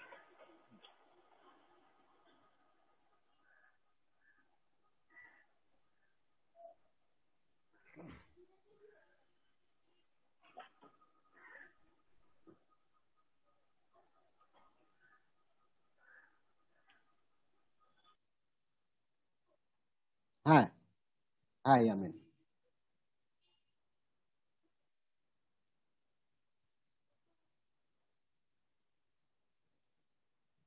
হ্যাঁ অ্যামিডোরান দিব, ইয়েস।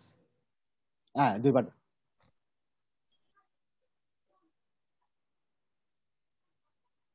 হুম হুম হুম হুম হুম।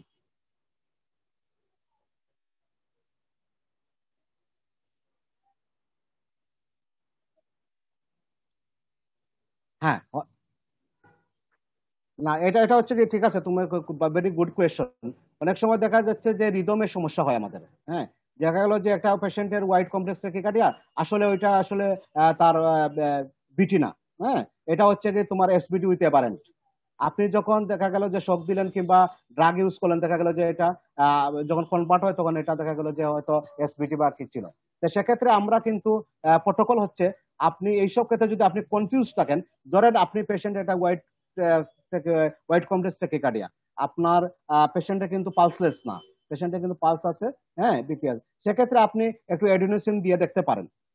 একটা হতে পারে আপনি এডিনোসিন দিয়ে দেখলেন যে এটা আসলে যদি কনভার্ট হয়ে যায় তাহলে বুঝতে হবে যে এটা বিটি। তবে এডিনোসিন দেওয়ার ক্ষেত্রে কিন্তু আমাদের সাবধান থাকতে হবে, সেটার জন্য আর এটার জন্য অ্যাক্সেসরি পাথওয়েতে না হয়, যেন ডাব্লিউপিডব্লিউ সিন্ড্রোমের কারণে যদি এফ হয় তাহলে সেখানে কিন্তু কোনটা ইন্ডিকেটেড। হ্যাঁ, সেক্ষেত্রে আপনাকে যদি এরকম আপনি কনফিউশন থাকেন যে আপনি দিবেন কি দিবেন না, তাহলে আপনি শক দিয়ে দিবেন, কার্ডিওভার্সন করে ফেলবেন। ঠিক আছে, কার্ডিওভার্সন ইজ সেফ।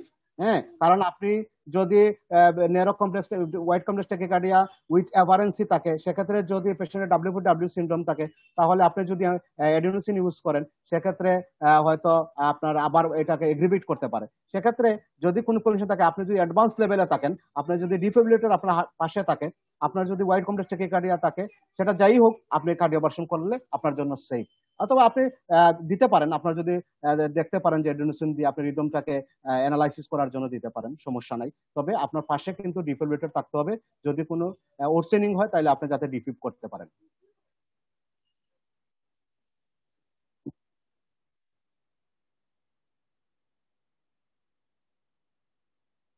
হুম হুম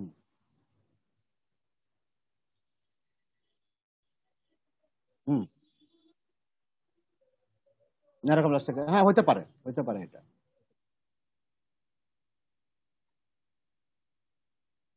অ্যামাইডোরন দিছে, হ্যাঁ গুড, অ্যামাইডোরন। তাইলে এটা নেরোকাপ্টাস থেকে কাটিয়াতে আমরা এডিনোসিন ইউজ করতে পারি, অ্যামাইডোরনও ইউজ করতে পারি। সেটা আমাদের অ্যাকর্ডিং টু রিদম এর উপর ডিপেন্ড করবে আমরা কোনটা ইউজ করব। ঠিক আছে, যদি এফ হয় তাহলে তো আমরা অ্যামাইডোরন দিতে পারবেন, অসুবিধা নেই, যদি এটিএল ফিব্রিলেশন হয়। আর যদি নেরোকাপ্টাস থেকে কাটিয়া রেগুলার থেকে কাটিয়া হয়, সেক্ষেত্রে আপনি এডিনোসিন ইউজ করবেন। আর ইরেগুলার হলে আমরা অ্যামাইডোরন ইউজ করব।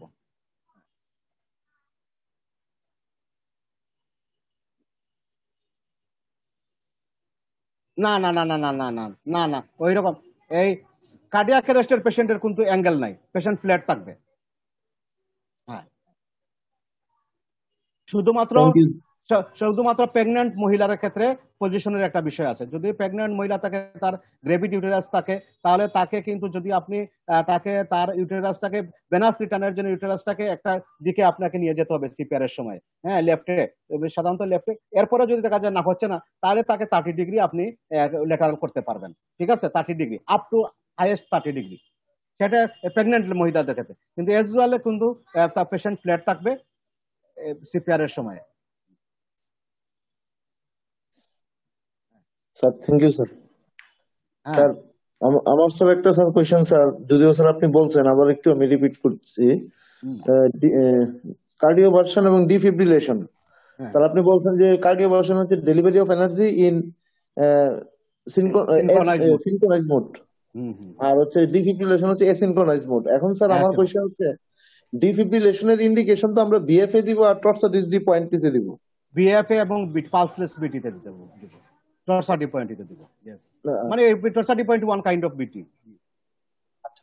আর স্যার ডিসি কার্ডিও ভার্সনটা স্যার কোথায় ইয়ে করবো? সকল ধরনের সুপ্রাভেন্টিকুলার টেকিকার্ডিয়াতে, ঠিক আছে, সব ধরনের সুপ্রাভেন্টিকুলার এসবিটি বলো, এফ বলো এবং পলিমরফিক বিটি, এই সব কন্ডিশনে আমরা সিনক্রোনাইজ মোডে দিব। শুধুমাত্র দুইটা ক্ষেত্রে আমরা পলিমরফিক বিটিতে, পলিমরফিক বিটিতে এবং বিএফএ, এই দুইটা জায়গায় শুধু আমরা মানে আনসিনক্রোনাইজ মোডে দিব, আর বাকি সবগুলাতে সিনক্রোনাইজ মোডে দিব। এই দুইটা শুধু মনে রাখো, এটা দুইটা আনসিনক্রোনাইজ, আর বাকি সবগুলা সিনক্রোনাইজ। Thank you sir.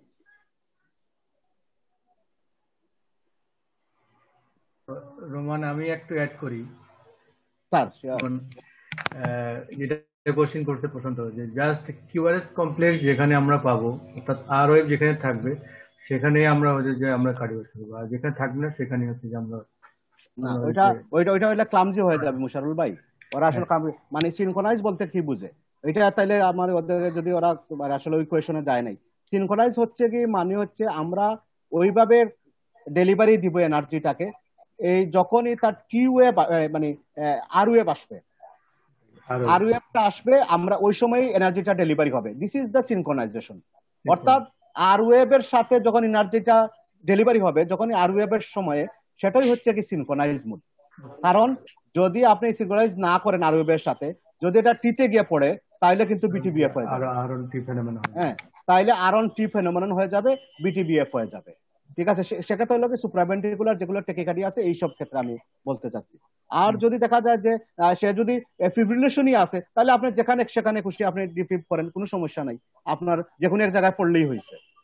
এই হচ্ছে কি সিনক্রোনাইজ এবং আনসিনক্রোনাইজের বিষয়টা। Roman, thank you. আমি একটু সাপ্লিমেন্ট করতে পারি কিনা? ডেফিনেটলি সাপ্লিমেন্ট না, মানে এটারই আর কি, যেটা আমরা প্র্যাকটিক্যালি ফেস করি। এতে পেশেন্টের বিটি ছিল, তাকে সিনক্রোনাইজ মোডে দেওয়া ছিল, আর গুলা আছে তাকে আমরা এসিনক্রোনাইজ মোডে দিয়ে দিলাম। পেশেন্ট চলে গেল বিএফএ। সেই ক্ষেত্রে প্র্যাকটিক্যালি কি করা উচিত? আমরা সবাই জানে এটা। তবে আমি একটা জিনিস বলি, প্রথমে হচ্ছে আমাদের রিদমটাকে ডায়াগনোসিস করতে হবে, রিদমটাকে অ্যানালাইজ করতে হবে, রিদমটাকে রিকগনাইজ করতে হবে। আইদার ইট ইজ বিটি অর পলিমরফিক বিটি অর বিএফ। প্রথম এটা হচ্ছে সবচেয়ে ইম্পর্টেন্ট। এইটা যদি ইম্পর্টেন্ট, আমরা এই দুইটা রিদমকে আপনারা যদি শুধু চিনতে পারি, তাহলে আমাদের ডিফিলেটেড, সিনক্রোনাইজ এবং আনসিনক্রোনাইজ মুড নিয়ে কোনো সমস্যা হবে না। এই দুইটা জিনিস যদি আমরা রিকগনাইজ করতে পারি, পলিমরফিক বিটি এবং বিএফ, তাহলে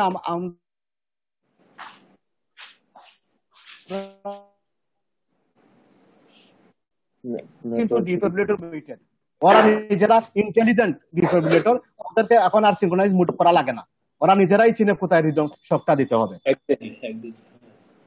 ঠিক আছে, কিন্তু কোন কার যেসব এই মেশিনগুলো এরকম নাই, তখন যেগুলো ম্যানুয়াল সেগুলো আমাদের জানতে হবে। আপনাকে ওইখানে অপশন আছে, মেশিনে অপশন আছে সিনক্রোনাইজ, অ্যাসিনক্রোনাইজ মুড। যেগুলাতে সিনক্রোনাইজ অথবা এনসিনক্রোনাইজ মুড মেশিনে কিন্তু অপশন আছে, সেখানে আপনি রিদম বুঝে আপনি ওইখানে সিনক্রোনাইজ বা এনসিনক্রোনাইজ করে নেবেন। মেশিনের মধ্যে অপশন আছে। মেন কথা কোন যেসব মেশিনে এই সিস্টেমটা আছে, এই কারণে যে ভুলে যদি অ্যাসিনক্রোনাইজ মোডে দেওয়া হয়, বিএফ হয়ে যায়, ঘাবড়ানোর কিছু নাই, তখন বিএফ হিসেবে আবার অ্যাসিনক্রোনাইজ মোডে দিতে হবে। আচ্ছা রোমান, আরেকটা জিনিস, ওই যে আমরা ল জুলে কোন কোন ক্ষেত্রে আমরা স্টার্ট করব, এরকম সেই ক্ষেত্রে কোন ক্ষেত্রে আমরা 50 জুলে? এটা আমি বলি দুইটা ক্ষেত্রে আমরা কিন্তু হাইয়েস্ট জুল ইউজ করব। যেমন বাইফেজিকে হাইয়েস্ট হচ্ছে কি 200 জুল, মনোফেজিকে হচ্ছে কি 360 জুল। ঠিক আছে, এটা হচ্ছে হাইয়েস্ট লেভেল অফ ডিফিব্রিলেটরের জুল ডেলিভারি, তার এনার্জি এটা হচ্ছে সবচেয়ে বেশি। 200 হচ্ছে বাইফেজিকে এবং 360 হচ্ছে গিয়ে মনোফেজিকে। আপনি যদি বিটিবিএফ হয়, হাইয়েস্ট ডেলিভারি, এনার্জি ডেলিভারি, আপনাকে হাইয়েস্ট লেভেলটাই দিতে হবে। যদি পলিমরফিক বিটি বা বিএফ হয়, আপনি 360 জুল দিবেন। মনোফেজিক যদি আপনার ডিফিব্রিলেটর যদি মনোফেজিক হয়, 360 জুলে দিবেন প্রথম শকটা, এবং যদি আপনার বাইফেজিক ডিফিব্রিলেটর 200 জুলে দিবেন। এটা হচ্ছে কি হাইয়েস্ট লেভেলের হবে। এবং আর হচ্ছে কি আপনি যদি এসবিটি, সুপ্রাভেন্টিকুলার যতগুলা টেকিকার্ডিয়া আছে, সেক্ষেত্রে শুধুমাত্র এএফ এর ক্ষেত্রে আপনি কিন্তু হাইয়েস্ট জুল দিবেন, এটা আমাদের মাথায় রাখতে হবে। শুধুমাত্র এএফ এর ক্ষেত্রে আমরা 100 থেকে 150 জুল ইউজ করি বাইফেজিকে, আর বাকি সবগুলা যে সুপ্রাভেন্টিকুলার ট্যাকিকার্ডিয়া আছে সেগুলাকে আমরা কিন্তু 50 থেকে শুরু করি, 50 বাইফেজিকে 50 জুল দিয়ে শুরু করি। লাস্টলি আমি একটা আমি শাহাবুদ্দিন স্যারের কাছে আমি কৃতজ্ঞ।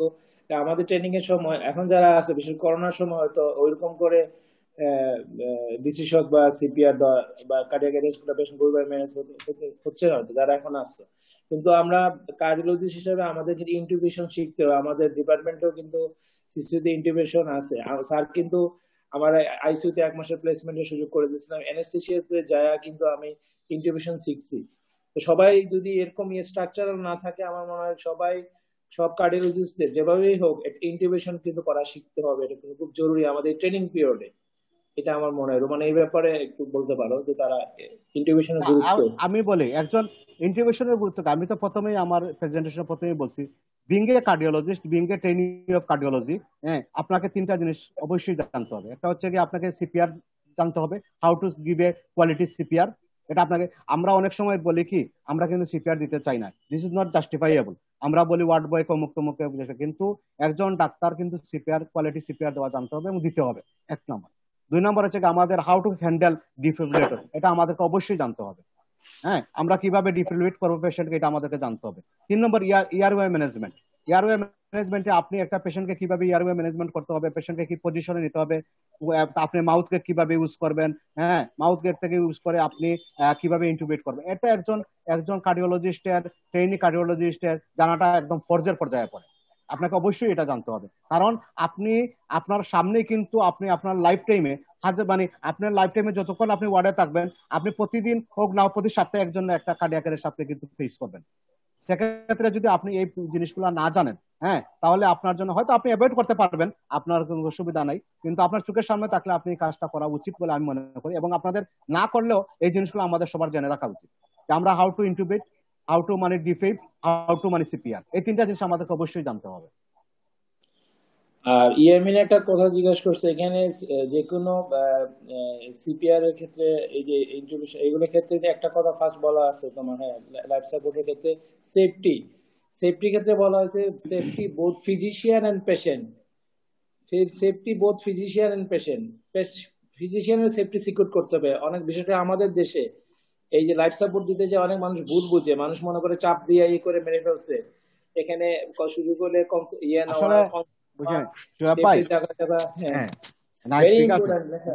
না, এটা খুবই ইম্পর্টেন্ট।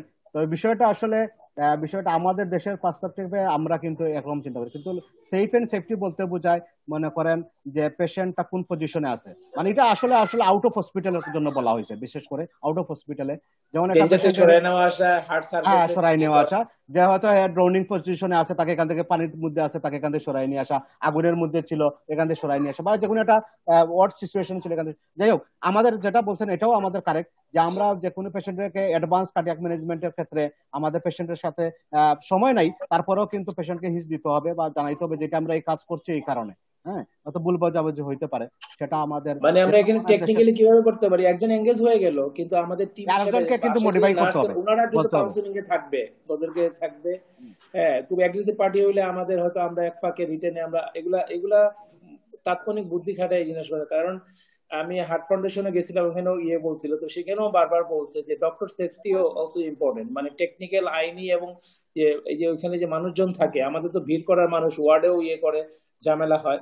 তো এইটা কাজ করতে গেলে এটা মাথায় রাখতে হবে, both safety, doctors and patient. Roman যেটা বললো যে বাইরে আউটসাইড, ইভেন আমরা একটা পেশেন্ট একটা বেডের মধ্যে আছে, সে বেডটা কিন্তু খুব নরম বেড এবং বেড গুলা, হ্যাঁ, ওই বেডে আমরা সিপিআর শুরু করে দেবো, করার পরেই আমরা বেডটা ভেঙে যেতে হবে, আমরা সিকিউর করতে হবে যে পেশেন্টকে যেখানে দেবো সেটা ওই বেড নাহলে আমরা সেটা পাশেরটা সরাই যাবো, মানে পেশেন্টের জন্য যে জায়গা সেফ, আমাদের কাজ করার জন্য সেফ, এটা মাথায় রাখতে হবে। বারবার শুরুতেই বলছে সব জায়গাতে সেফটিটা সিকিউর করাটা, এটা তাৎক্ষণিকভাবে আমরা চেষ্টা করবো। Thank you. তবে আমরা প্রায় শেষের দিকে, স্যার বলছেন যে আমরা শেষ করে ফেলতেন ওটার দিকে, স্যার মনে হয় একটু ফ্রি আছে, তারপরে আবার ওই যে আরেকটা ক্লাস আছে আপনাদের হার্ট ফাউন্ডেশন। তা আমার লাস্ট কথা হচ্ছে কি, কার্ডিয়াক অ্যারেস্টটা ইজ এ ডেডলি মানে টপিক, আপনাকে কার্ডিয়াক অ্যারেস্টের প্রথম জিনিসটা হচ্ছে কি আপনি রিকগনাইজ করা জানতে হবে। আমরা সবাই মিলে কিভাবে কার্ডিয়াক অ্যারেস্টকে রিকগনাইজ করব। এবং দেখেন, একটা পেশেন্ট যদি পুস্ট এমআই হঠাৎ করে যদি বিটিবিএফ হয়, কার্ডিয়াক অ্যারেস্টে চলে যায়, এই পেশেন্টটা কিন্তু আপনার হাসপাতাল সেটিং এ যদি হয়, তাকে কিন্তু সার্ভাইভ করার রেট কিন্তু হাই। আপনি কিন্তু 2টা সিপিআর দিলেই কিন্তু পেশেন্ট কিন্তু ফিরে চলে আসতে পারে। তবে আমরা এই জিনিসগুলো যারা পুষ্টমাই যে শিশুতে আমরা যারা কাজ করি, এই বিষয়গুলো আমাদের একটু অ্যাওয়ার থাকবে। আপনার 5 মিনিটের 2 মিনিটের সিপিআর এর কিন্তু একটা পেশেন্টের লাইফ সেভ হয়ে যেতে পারে। অথবা যদি আপনি সিপিআরটা না দেন, তাহলে পেশেন্টটা কিন্তু সার্ভাইভালটা কিন্তু তার মারা যেতে পারে। তো এই একটা সিপিআর এর জন্য এবং রিকগনিশন এবং সিপিআর, এই দুইটার মাঝখানে কিন্তু একটা মানুষের লাইফ ডিপেন্ড করতেছে। তো এটার গুরুত্ব আমাদেরকে বুঝতে হবে। কার্ডিয়াক অ্যারেস্ট ম্যানেজমেন্টের গুরুত্বটা আমি এই জন্যই এটা বললাম যে আপনার একটু সিপিআর, আপনার 2 মিনিটের একটু সিপিআর এবং আপনার 2 মিনিটের একটু একটা রিদম রিকগনিশনের উপরে কিন্তু একটা মানুষের লাইফ ডিপেন্ড করতেছে। আপনি যদি একটা পেশেন্টের রিদম রিকগনাইজ করে যদি আপনি ডিফিট করতে পারেন, 1 মিনিট লাগবে, পেশেন্ট সেভ হয়ে যাবে।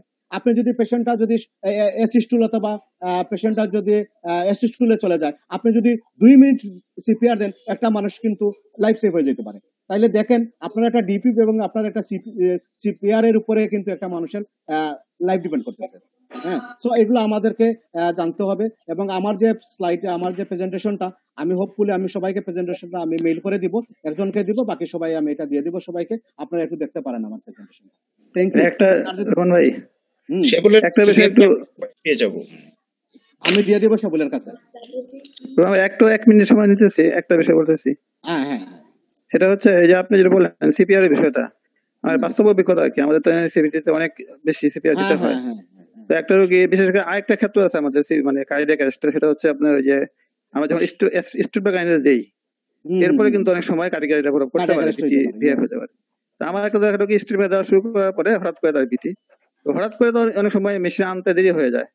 তো আমাদের সাথে একজন ছিল, সে হঠাৎ কিছু না বুঝে ধাম করে একটা সিপিআর শুরু করলো।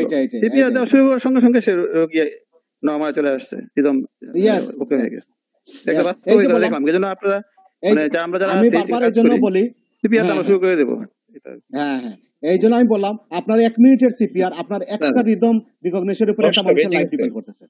স্যার আমার এই ক্ষেত্রে একটা কথা ছিল স্যার, আমরা প্রায়, স্যার আমি বলতে পারবো স্যার?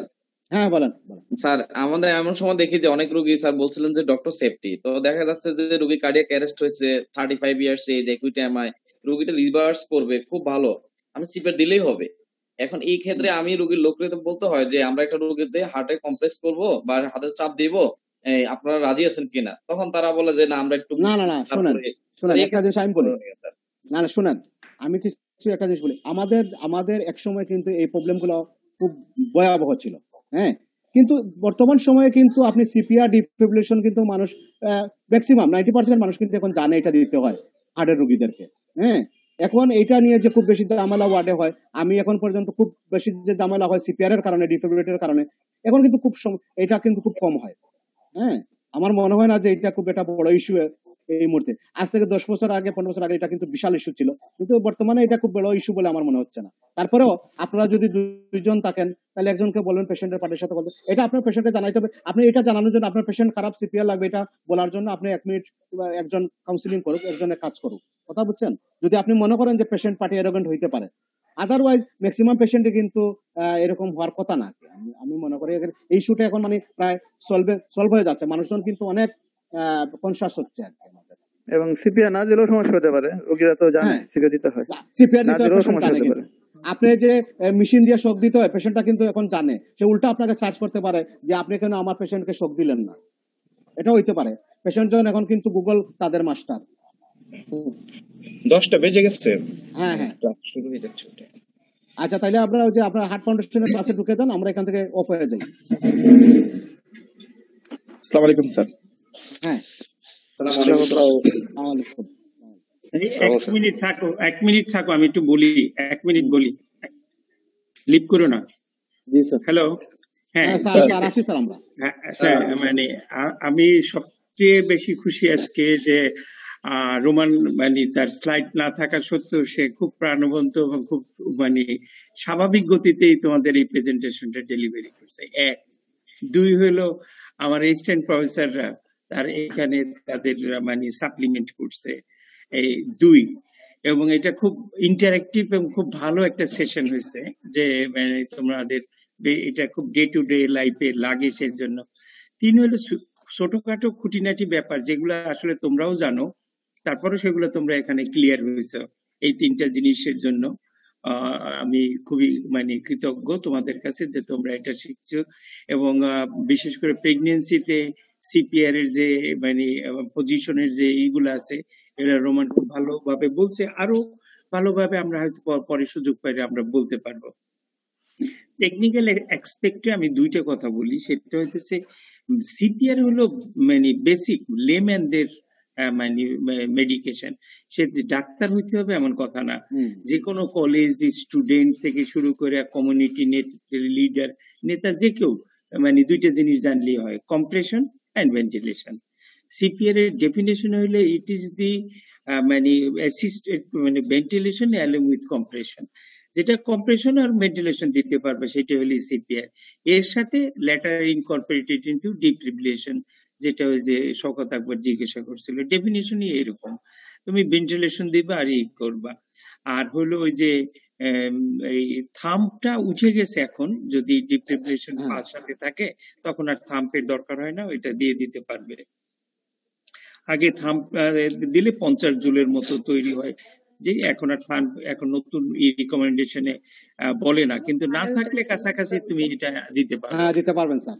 হ্যাঁ, 2 হলো যে ওই যে ডিফিব্রিলেশন আর হলো ওই যে কি যেন কার্ডিওভার্সন। এই ক্ষেত্রে আমি ওই যে ওটা নিয়ে আমি আর বলতে চাই না। আমি বলতে চাইতেছি অনেক ক্ষেত্রে হয় কি, ওই যে তুমি সুপ্রাভেন্ট্রিকুলার টেকিকার্ডিয়ায় তুমি ডিসি শক দিতেছো, দেখবা যে তোমার ডিসি শকটা যাচ্ছে না। হ্যাঁ, তখন হয় কি তোমার ওইটা ওই যে দেখো সিনক্রোনাইজ করে দিচ্ছ, তুমি যাচ্ছে না, 1 বার 2 বার, তার মানে সে আর ওয়েব সে পাচ্ছে না। আর ওয়েব যখন পাচ্ছে না তখন সে যাচ্ছে না। এটি নিয়ে তুমি ভয় পেও না, তুমি আবার চেঞ্জ করার চেষ্টা করো, হয়ে যাবে।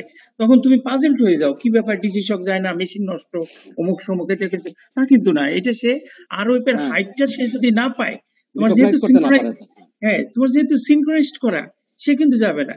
তুমি যদি ওই ক্ষেত্রে চট করে আনসিনক্রোনাইজ করে দাও, তাহলে একটা সমস্যা থাকে, সে যদি আর এর উপরে পড়ে তখন তাহলে হলো ভিটি আর ডিএফ হয়ে যেতে পারে। যদি নাও যায় তাও তুমি চেষ্টা করবা যে ওইভাবে সিনক্রোনাইজড হইতে দেওয়ার জন্য, যদি তুমি ভিজিবল আর ওয়েব তুমি দেখতে পাও। আর যে ক্ষেত্রে তুমি রিকগনাইজ করতে পারতেছো না, কোনো ওয়েব নাই, রিকগনাইজড আর ওয়েব নাই, সেক্ষেত্রে যদি তুমি আবার সিনক্রোনাইজ দাও তাহলে কখনোই যাবে না। এই জন্য এই জন্য আনসিনক্রোনাইজড করে নিতে হবে। এবং ওই বাটনটার দিকে খেয়াল রাখতে হবে যে বাটনটা ম্যানুয়ালি তোমার সিনক্রোনাইজ দেখবো। আজকেই খেয়াল করো যে ওখানে বাটন আছে একটা, সিনক্রোনাইজড এবং নন সিনক্রোনাইজড বাটন দেওয়া আছে। এটাই ডিসি শকটা খুব ভাইটাল। আর ওই 2 মিনিটের আগে তুমি কখনোই করো না, ইভ্যালুয়েট করো না। 30:2 সিপিআর দেওয়ার পরে তুমি করো। আর ইনটিউবেশনের জরুরি খুব বেশি না। তুমি যদি মনে করো যে ইনটিউবেশন করতে গেলে তোমার 2 মিনিট 5 মিনিট 10 মিনিট টাইম নষ্ট হবে, তুমি দরকার নেই ইনটিউবেশন করার দরকার নেই। তুমি সেটা তুমি সিপিআরটা কন্টিনিউ করো। Only CPR can save life. আর এটা রুল অফ 10, যদি তুমি 1 মিনিট দেরি করো 10% রোগী মারা যাবে। আর যদি তুমি 10 মিনিট দেরি করো 100% রোগী মারা যাবে। কোনো ভাবেই তুমি সেভ করতে পারবে না। তাই তুমি যদি উইটনেস করো যে তোমার চোখের সামনে একটা কার্ডিয়াক অ্যারেস্ট হয়ে গেছে, রোগীটা আনরেসপন্সিভ হয়ে গেছে, সেক্ষেত্রে তুমি সিপিআর, ওই যে নিজাম বলতেছিল যে সাথে সাথে কার্ডিয়াক অ্যারেস্ট হয়ে গেছে, সিপিআর দিতে উঠে গেছে, এটা কিন্তু রোগীরাও জানে এখন যে সিপিআর দিতে হয়। তারা ডেড বডি নিয়ে আসবে, আইসা তোমার বলবে স্যার আপনি একটু সিপিআর দেন, আপনি একটু শক দেন। আমার ডিউটির সময় ওসমানীতে নিয়ে এসছে, স্যার মারা গেছে নিচে এমার্জেন্সিতে, আমি আমার বাপ মারা গেছে স্যার, আপনি একটা শক দিয়ে দেখেন আপনার বাপ বাঁচে কিনা। আমার বিশ্বাস করো ওই ডেড বডির উপরে ওই ছেলের আকুতিতে আমার শক দিতে হয়েছে। আমি দিয়ে তারে অনেকক্ষণ পরে আমি তারে কনভিন্স করতে পারি নাই যে সে মারা গেছে। তখন তার পিপুল দেখাইয়া, পালস, ব্লাড প্রেশার দেখাইয়া, শরীরে হাত দেওয়া, সে বলে আমার বাবা গরম স্যার, এই রোগী মারা যেতে পারে না স্যার, নিচে ডাক্তার ভুল করছে স্যার, আপনি দেন। এরকম সিচুয়েশন হইতে পারে, এগুলো সবাই আপনার ডিল করবেন আপনাদের দীর্ঘ অভিজ্ঞতার জীবনে। আসলে আমি ছাড়িয়ে দিতে চাই কারণ আপনাদের হার্ট ফাউন্ডেশনের ক্লাস শুরু হয়ে গেছে, কিন্তু এই ক্লাসটা খুবই ইন্টারেক্টিভ, খুবই ইম্পর্টেন্ট ক্লাস। এবং আমার সমস্ত ওয়েস্টার্ন প্রফেসরদের কাছে রিকোয়েস্ট থাকবে আপনারা এই সকালবেলার ক্লাসটা অ্যাটলিস্ট যোগ দিবেন এবং আপনারা সাপ্লিমেন্ট করবেন। আপনাদের এই সাপ্লিমেন্টের উপরই যে প্রেজেন্টার থাকে সে আরো বেশি সমৃদ্ধ হবে। সকলকে ধন্যবাদ। আইআরসি আজকে যদি রাত্র 11টায় ক্লাস নেন তাহলে আইআরসির ক্লাস রাত্র 11টায় হবে। জি স্যার।